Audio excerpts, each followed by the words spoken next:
What's up, everybody? Happy Tuesday. Sorry I'm so late. Having technical glitches, so I'm just fairly warning you if suddenly it goes all weird if you're watching this. I'm sorry, I did everything I could. Doesn't want to cooperate no matter what. And there we are, already. See? Told you. But NXT New Year's Evil last night, I thought they did some stuff pretty damn good. I thought they did some stuff that I wish they didn't do. But that's to be expected in the world of wrestling. And yeah, it really wasn't even like all of it as a whole. There's terrible finishes.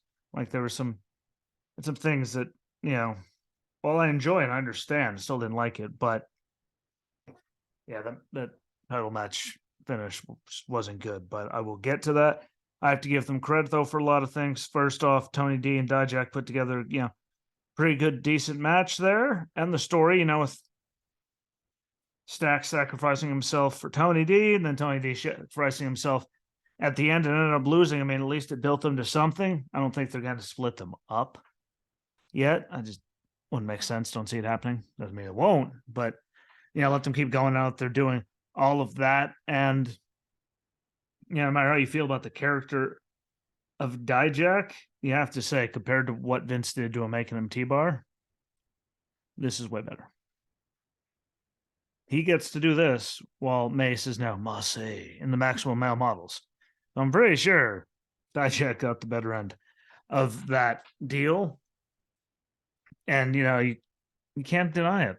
That was, him going up there and doing that. Like I saw Retribution once on, like this is hitting like too close to home with all the hell burning down in the country. And I just thought it was bad. It was poorly executed and done. I don't know if you could hear, but the tiny little cat apparently agrees with me. So, I didn't like Retribution. I thought it was a bad call. Almost for nothing. And then he did nothing with him because it lasted like 12 seconds. It was kind of like Apollo Crews. I know I use the example to death, but they and hell, look at Malachi back when he was Alistair. Like they called both, they called him Ricochet up and then didn't really. I mean, they used them, but they didn't know what to do with them forever. They just called them up, threw them together as a tag team. Here you go. Makes no sense. And then after the WrestleMania, they didn't get the tag titles. It was strange. Again, Apollo got called up way too early. At least the other two had characters, going. Apollo was there for like 10 minutes, got called up. And then what? Did nothing, no real character until he got the accent. And, that went over like a fart in church. And, I'm glad that he's back down there now getting to at least try to build something because he really didn't the first time. And then, everything that happened on the roster just wasn't, good. There wasn't a lot of opportunity for him. So I'm digging it. Is it the greatest I've ever seen this Dijak stuff? No, but is it a character? Is it a chance at a fresh start after how stupid that got? Yes. So I support it for that reason. I think everyone can there. Toxic Attraction, McKenzie looked great backstage, killing it. Veer not being there, to team up with Sangha against the Creed brothers. I wanted to see what he could do just because, why not? But he did, they put together a whole good night with it. It's just Jinder being the one to come back, attacking from behind. Now, Brutus, Creed is hurt again. Now it's just weird stuff. We'll see.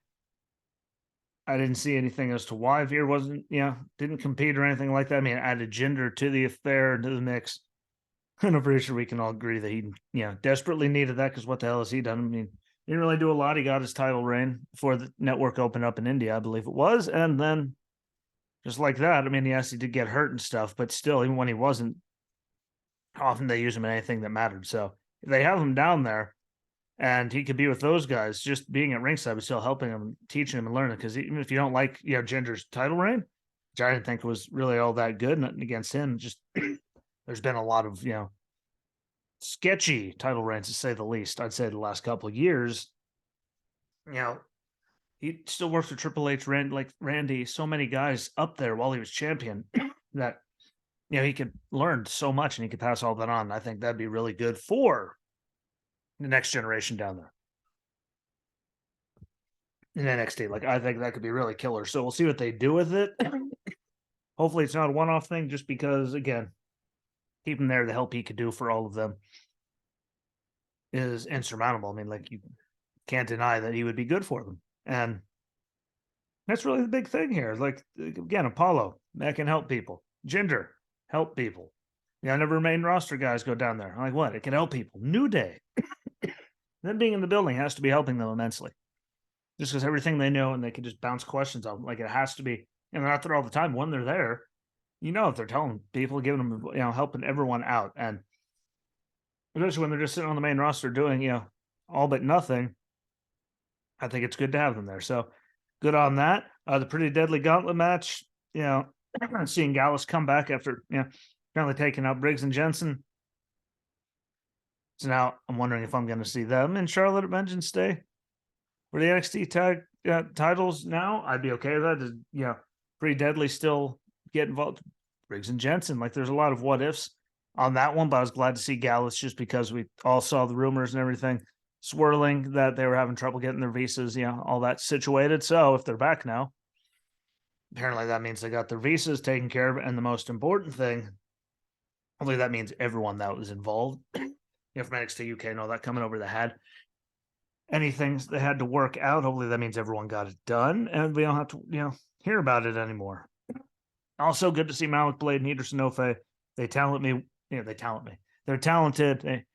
They impress me with what they can do. They're not ready for a big thing yet, but glad to see them whenever they get a match. Just like Charlie Dempsey against Hank Walker, wasn't the greatest thing ever, no, but did it give them both time? Yes. Is it good to know that Regal's back working with the Sun? Yes. Is good to see Drew Gulak down there, doing his thing with Hank Walker? Yes. Because what the hell was Drew doing that actually meant anything on the main roster? Nothing. So if he can go down there, and they're bouncing things off of him, we all know he can wrestle. Regardless of what you feel about the character, the guy can wrestle. So, that's always a super, again, good thing to have Drew down there, as I didn't mention him earlier. Like, those are just things that no matter what they're doing, they're still on the road. They still know how to wrestle. They wouldn't be there. And they can bounce so many ideas off of people. I think it's fantastic to have them there. It's not like they're really stealing TV time either. Paul's putting on great matches with people. Drew Gulak's there as the coach with, Hank Walker doing that thing, and it's giving people matches with more experienced people, which then helps them. So it's a double whammy to me. A lot of people complain about it. I dig it. Julius losing to Jinder, saw it coming once the match was made, but I just want to see where it's going. Not the biggest fan of Jinder. I get it. There's something about the sound of his voice. It sounds like he's talking out of his nose sometimes, and it just irritates me. Nothing to do with anything else. It's just the sound of his voice. But him being down there is great. Veer being down there is where he should have been, not just Veer is coming to Raw for like 9 months. They did him dirty on that one too. But Julius treating them. Hopefully, we get to see the Creed brothers against Indashir. We'll see, somewhere down the line how that works out. But Jinder being there and giving them that match, it works, it fits, and it doesn't take anything away from anybody. So I'm okay with that. Not okay with, Tiffany Stratton, even with her upgrades. I just do find it amazing that I swear in my brain, she vanished when Vince vanished, and now Vince is back, and suddenly there she is with some upgrades. Coincidence? I think not. Just saying. Just hopefully, I don't know. She talked and like hurts my ears. Again, that's the problem. I could pick up really high pitches, and she can get really high pitch. So is what it is. I'm sure she's super talented. Just the pitch that she can hit is not human. But she's back. See what they do with hers. They didn't do a lot with her the first time, so see how it works out the second time around. Even though countdown to the new year, and then she came out and it was January 10th, like that. That thing will always irritate the hell out of me. But I'm human. What can I do? New Year's already over. Don't do it then. But NXT Championship match. They had an opportunity to do something big, and like I said, pissed me off. I did not like the ending of that. The first time the buckle goes, sure. When it goes again, and Waller didn't even take he took that fall and just made it look like there's not Snowflake's chance in hell that it hurt at all. But Braun retained by count out, and now I'll be at Vengeance Day. So now I get to see my first ever steel cage match at my first NXT show, my first premium live event, pay-per-view, whatever the hell else you want to call it. So that's good for me too. Like, I'm okay with that. That'll be a good match, especially for Hannah's first ever wrestling thing. I'm looking forward to it again. I just thought it was dumb. They could have found a million ways to do it. I think that was just to lead to that point. It was just dumb, but it is what it is. We'll get to see a title. Now I get the cage match, so I'm excited about that. And then the number one contender battle royal for NXT Women's Championship and a shot at Roxanne. Cora was eliminated first by Valkyria again. She kept trying to get her out. She finally succeeded, I believe. Second time she came back. You know, which then sets up her with someone like Cora. Which, no matter what you feel about her, I mean, on the pecking order, she's up there in NXT.